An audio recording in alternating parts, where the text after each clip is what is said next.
election essentially was viewed as kind of establishment, which got us like the last election, and then also the Democrats have lost 1,000 state seats over the past since 2009, versus a more progressive platform, and not moving the party like super to the left all at once type thing. But I think the more progressive wing of the party, and then especially younger millennials, wanted to see a more progressive platform.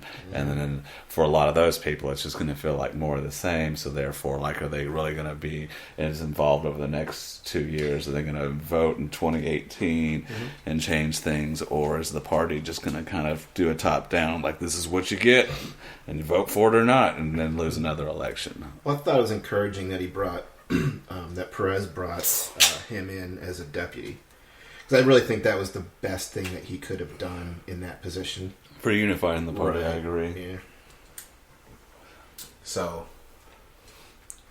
not to backtrack, but I want to show y'all that video, Okay.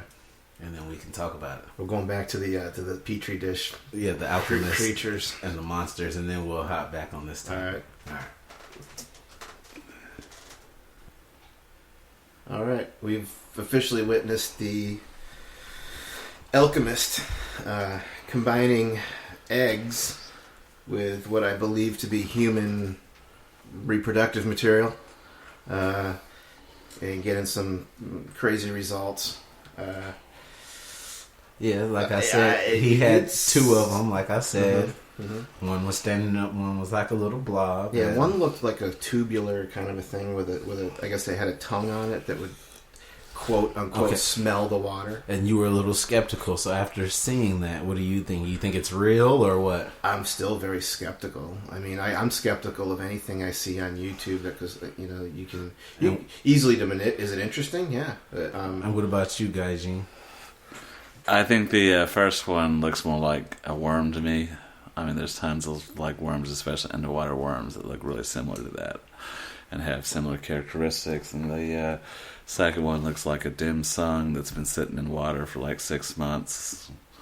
Like, I don't know about the eyeball thing, but yeah, I'm not buying it. Okay, it's just weird. Like I said, I saw it at like 4 a.m. Some of the editing and stuff too, like don't like see it hatch or anything like that kind of. That is true. And so, if you want to look it up on YouTube, it's just Alchemist Creates a Monster or something like that. Yeah. But it was just interesting. Yeah.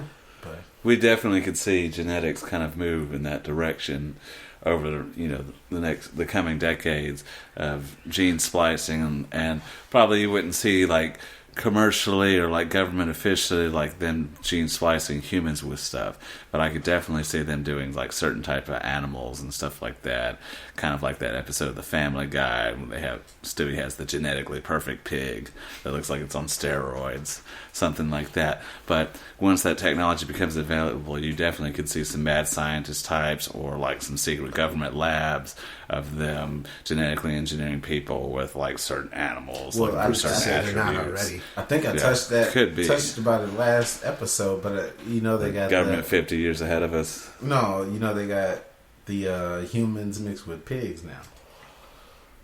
Pigman. You haven't seen that?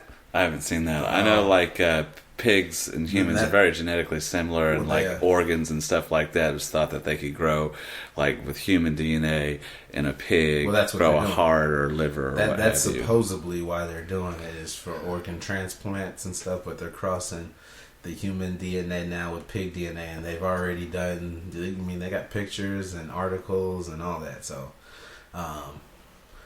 the government's already doing that, and so...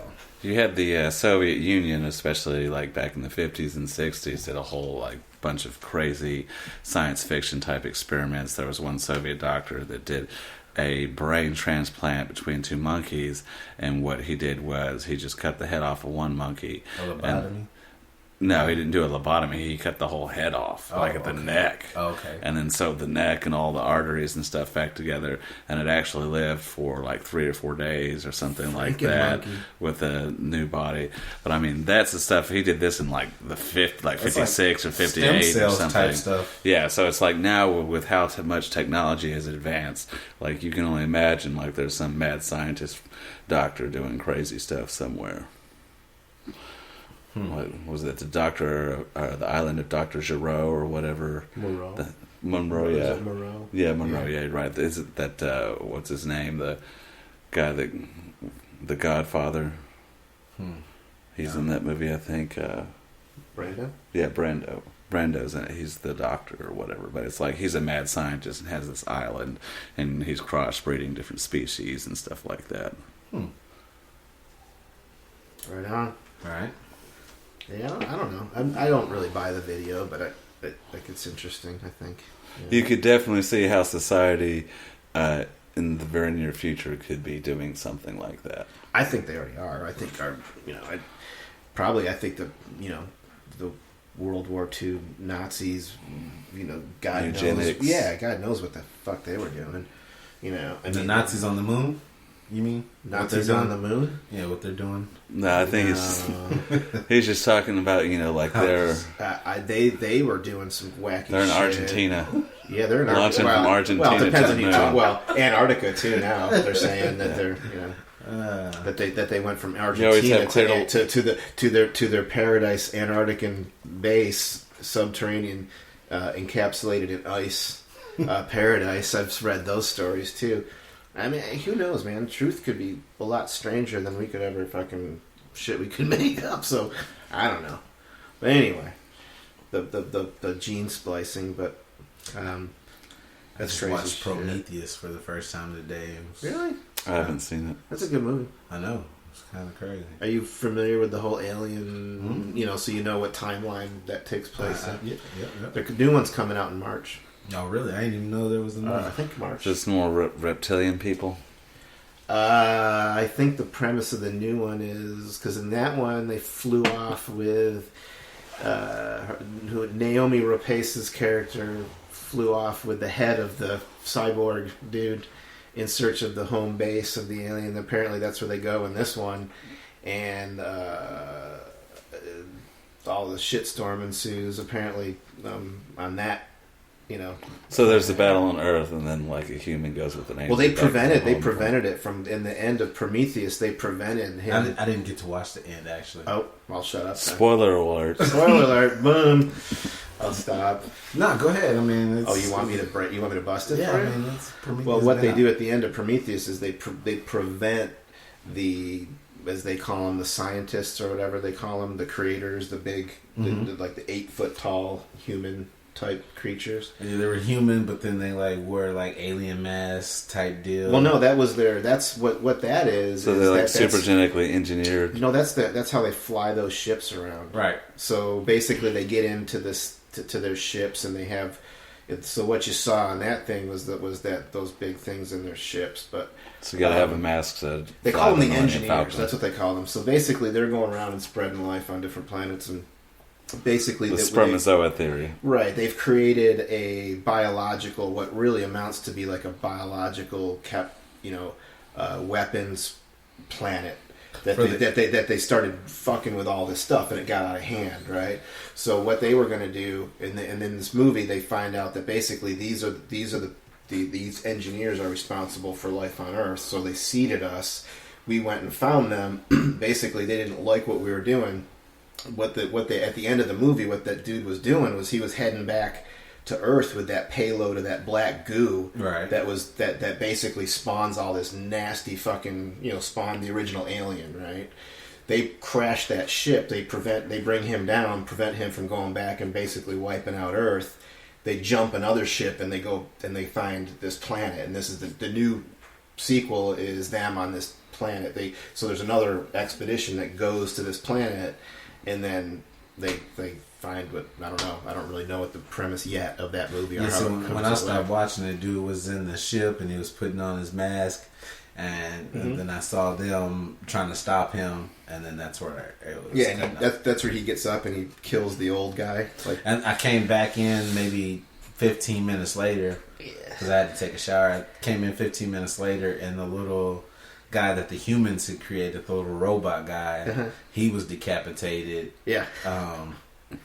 That's when I realized Bruce Willis had been dead the whole time. Right. So ripped his head off. Yeah, but anyway. We were talking about other movies that are kind of similar about that, like Gattaca, where Gattaca was a good movie. You're basically, the premise of the movie is you can only get certain jobs according to like whatever your genetic makeup is. So, like if your intelligence is capped at a certain level, you could never be a doctor because you're not deemed smart enough. And so there's one character played by Jude Law that ends up getting paralyzed, and he's got the superior DNA. And then you have the main protagonist, Ethan Hunt, and he's trying to like play with the upper society and get that job, and he uses the other guy's DNA to trick the kind of get past the sensors and stuff like that was supposed to filter him out. And if we see something like that kind of like in the future with going and genetically engineering people or something like that. Yeah, I think I watched Gattaca maybe in like 7th, 8th grade science class. It's an older movie. Yeah, I watched that. But it was real good. It brings up a lot of like philosophical points and whatnot. Yeah, I like the little ending. Weren't they brothers or something? No, the paralyzed guy, brother. He had a brother. Yeah. Was it a twin, maybe? Yeah, it was something like identical twin. Yeah, it's an older movie. Yeah, it's been like probably 10 years since I've seen it. It's probably been like 20 years. It's just crazy. Anyway, back to what you were talking about, Gaijin. Yeah, so the election of the Democratic National Committee chair going to Perez instead of Ellison, and what direction the party's going to take. And I think a lot of the more progressive-minded people, as well as the younger millennials, feel really disenfranchised. And I read a number of like 14 million or so had like left since the election or whatnot, because they felt like the higher-ups, like basically Debbie Wasserman Schultz and Donna Brazile, John Podesta, had engineered it so that Hillary Clinton was going to get it no matter what. And so they kind of cheated Bernie Sanders out of the nomination, or at least like not necessarily out of the nomination, but at least of the level playing field for him to go. Yeah, and the super delegates thing, that definitely should go. Mm-hmm. But where's the party going to go now, and whether or not we're going to see those two segments of the left follow what the Democratic Party is going to do, or whether they abstain, or you see like a liberal Tea Party develop possibly, but where things are going to go in the future as far as politics on the left. And then 2018, generally you have the President's Party losing an election, and Donald Trump didn't get a majority but to begin with, and you have the number of Americans that could vote that didn't, and the left has the opportunity to win a lot of seats in 2018, but if they're disorganized and people feel disaffected about what's going on, then you definitely see them, they might not win any seats, or they might win like, 24 seats when they should win like 100. Well, you already know the popular vote doesn't matter, as we've seen time and time again. But I feel like Trump probably will get reelected. I know right now it seems rocky, but Obama seemed rocky when he first got elected. Yeah, when he got elected, right. It wasn't all sweet either. No, but let's get back to where the Democrats are going. Well, because we're taking a tangent off to a different place, but because I want to talk to some of the points that. Okay, but what I said all that to say that he should be thinking more of 2022 than 2018. Who's he? Guy Perez. Well, and both. Yeah, I guess. Okay. But 2020 though, if you're the Democratic National Chair and you can't win that next presidential election. To me, like that's like a head coach in the NFL, where it's like you got the midterm election, so we gave you one season and you didn't produce, and then we have a national election for president and you're not producing again. It's like it's time to cut ties with the head coach, fire him, the GM, and bring in a new staff with a new vision and execute that. Because you failed. But like you mentioned I guess for lack of a better term, I'd call it like a splinter, like a Tea Party equivalent to the Democratic. A liberal populist movie. Much like how the Republicans responded, or I guess I shouldn't say Republicans, I should say conservatives responded after Obama got elected, like that kind of reaction. Yeah, and it was definitely